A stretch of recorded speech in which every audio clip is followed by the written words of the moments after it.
नमस्कार, मैं हूं आपके साथ मुबश्शरा परवीन और आप देख रहे हैं आर्टिकल 19 इंडिया। बुलेटिन की शुरुआत करेंगे, लेकिन उससे पहले एक नजर अब तक की हेडलाइंस पर। अमेरिकी राष्ट्रपति डोनाल्ड ट्रंप की एप्पल सीईओ को दो टूक, कहा मैं नहीं चाहता आप भारत में आईफोन बनाएं, वो अपना ख्याल खुद रख सकते हैं। भारत और पाकिस्तान के बीच संघर्ष विराम को लेकर सुर्खियों में ट्रंप।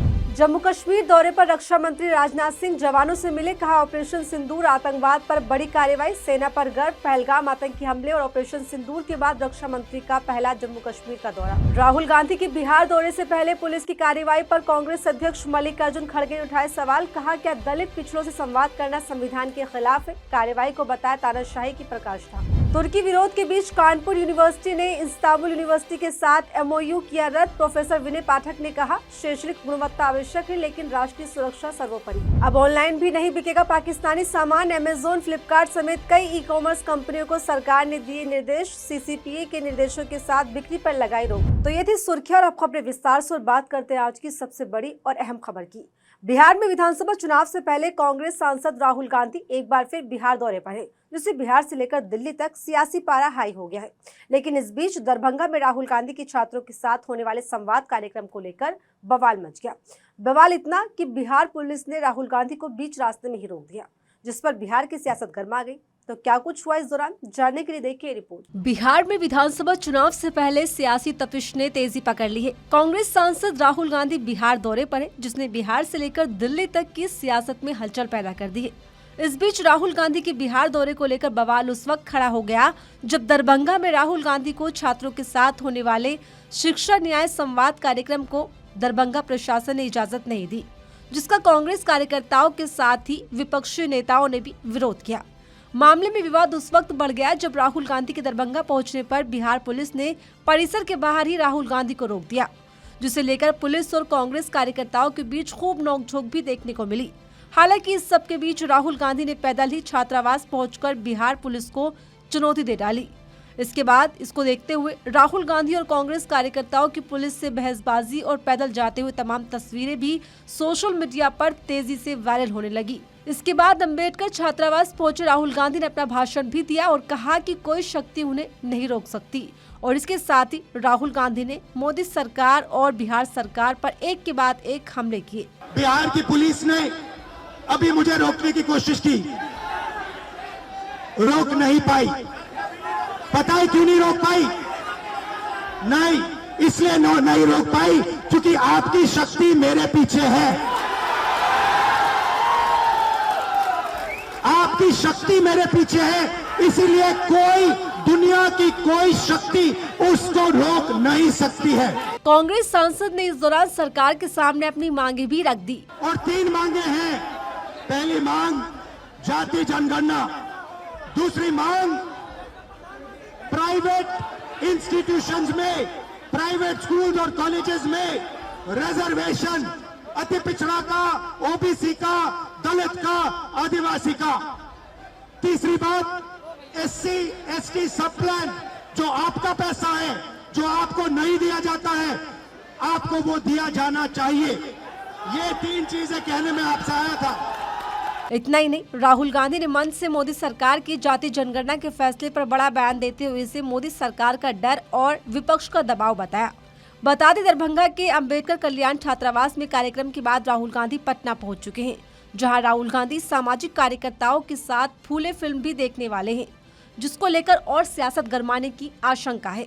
इस तरह राहुल गांधी अपने नेताओं की पूरी फौज के साथ बिहार की रणभूमि में उतर गए हैं, जो एनडीए के लिए मुश्किलें बढ़ा रहा है। सुप्रीम कोर्ट में आज वक्फ संशोधन अधिनियम 2025 की संवैधानिक वैधता के खिलाफ याचिकाओं पर सुनवाई हुई। मामले की सुनवाई CJI justice B R Gavai और जस्टिस ऑगस्टिन जॉर्ज मसी की पीठ ने की, जिस पर अहम टिप्पणी करते हुए सुप्रीम कोर्ट ने एक नई तारीख दे दी है।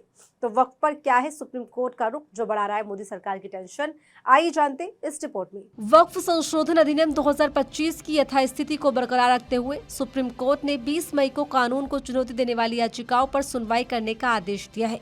सुप्रीम कोर्ट ने गुरुवार 15 मई को हुई अपनी सुनवाई में अहम टिप्पणी करते हुए कहा कि नए वक्फ पर केंद्र और याचिकाकर्ता सोमवार यानी 19 मई तक अपना हलफनामा पेश करे। तब तक कानून के साथ कोई छेड़छाड़ नहीं की जाएगी, कानून के अहम प्रावधान लागू नहीं होंगे, यथास्थिति बनी रहेगी। ये आदेश सीजेआई बी आर गवई और जस्टिस एजी मसीह ने दिया है। केंद्र की ओर से सॉलिसिटर जनरल तुषार मेहता और याचिकाकर्ताओं की ओर से कपिल सिब्बल ने दलीलें पेश की। बता दें, इससे पहले 5 मई को सुनवाई टल गई थी। ऐसे में कोर्ट की ये टिप्पणी काफी हद तक मोदी सरकार के लिए झटके के तौर पर देखी जा रही है।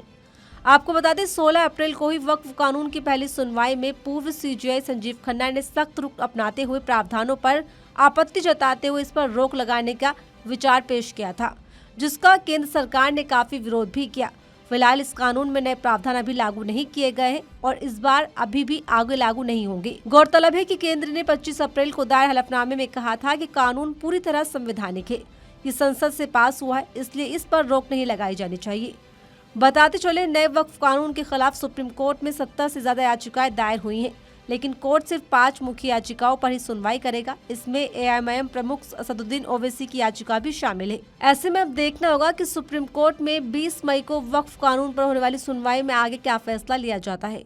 मध्य प्रदेश के मंत्री विजय शाह एक के बाद एक मुश्किलें से घिरते नजर आ रहे हैं। जबलपुर हाईकोर्ट के बाद मध्य प्रदेश हाईकोर्ट की तरफ से उन पर एफआईआर दर्ज की गई और अब ये मामला सुप्रीम कोर्ट पहुंच गया है, जहां सुप्रीम कोर्ट ने भी बीजेपी मंत्री को जबरदस्त फटकार लगा दी है।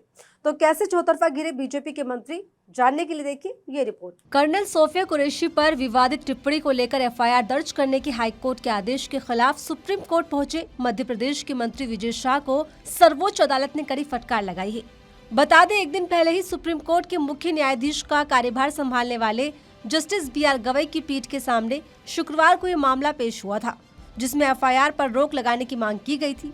ऐसे में सीजेआई BR गवई ने मामले पर टिप्पणी करते हुए कहा, आप किस तरह का बयान दे रहे हैं? संवैधानिक पद संभालने वाले व्यक्ति से एक निश्चित स्तर की मर्यादा की अपेक्षा की जाती है। जब देश इतनी गंभीर स्थिति से गुजर रहा है, तब हर शब्द जिम्मेदारी के साथ बोला जाना चाहिए।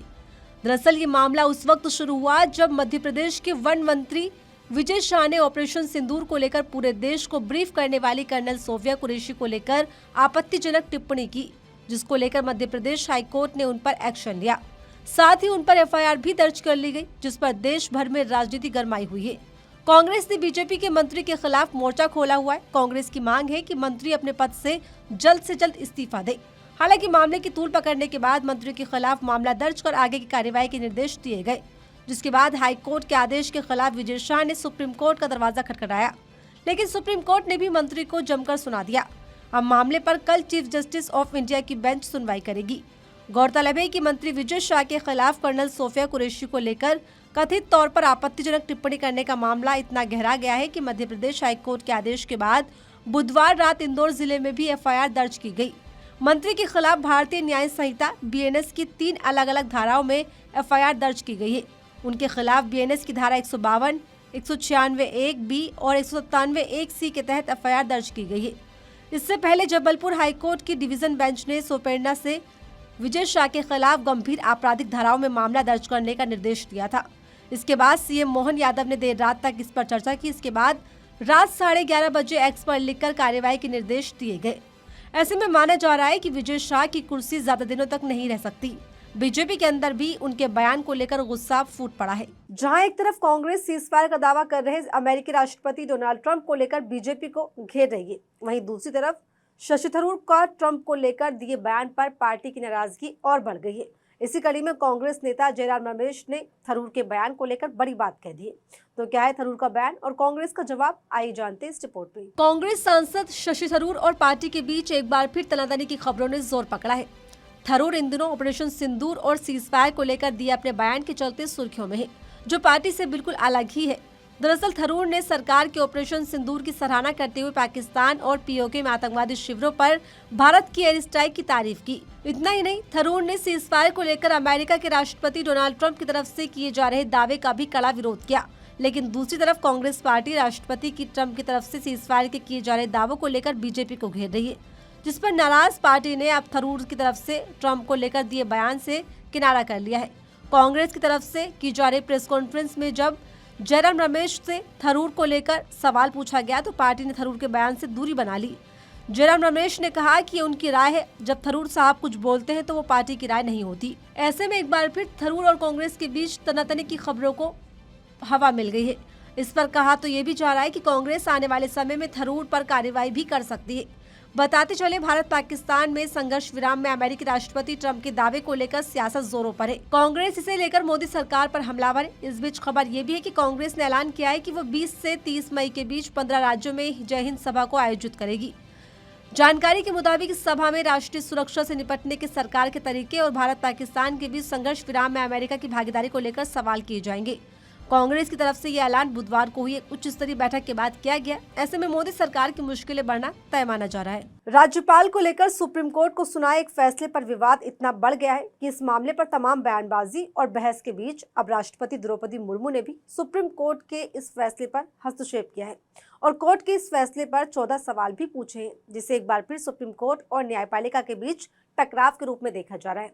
तो क्या है पूरा मामला, आइए जानते हैं इस रिपोर्ट में। सुप्रीम कोर्ट ने 8 जनवरी को एक फैसला सुनाया था। इसमें तमिलनाडु के राज्यपाल मामले में सुनवाई करते हुए कहा गया था कि राज्यपाल विधेयकों को अनिश्चित काल तक के लिए नहीं रोक सकते। इसी के साथ अपने फैसले में विधानसभा से पारित होने वाले विधेयकों और राज्यपाल या राष्ट्रपति की मंजूरी के लिए एक समय सीमा भी तय कर दी थी। तब इस फैसले पर खूब हंगामा हुआ था। उपराष्ट्रपति जगदीप धनखड़ से लेकर बीजेपी सांसद निशिकांत दुबे ने सुप्रीम कोर्ट पर निशाना साधा था, जिस पर खूब बहस भी देखने को मिली।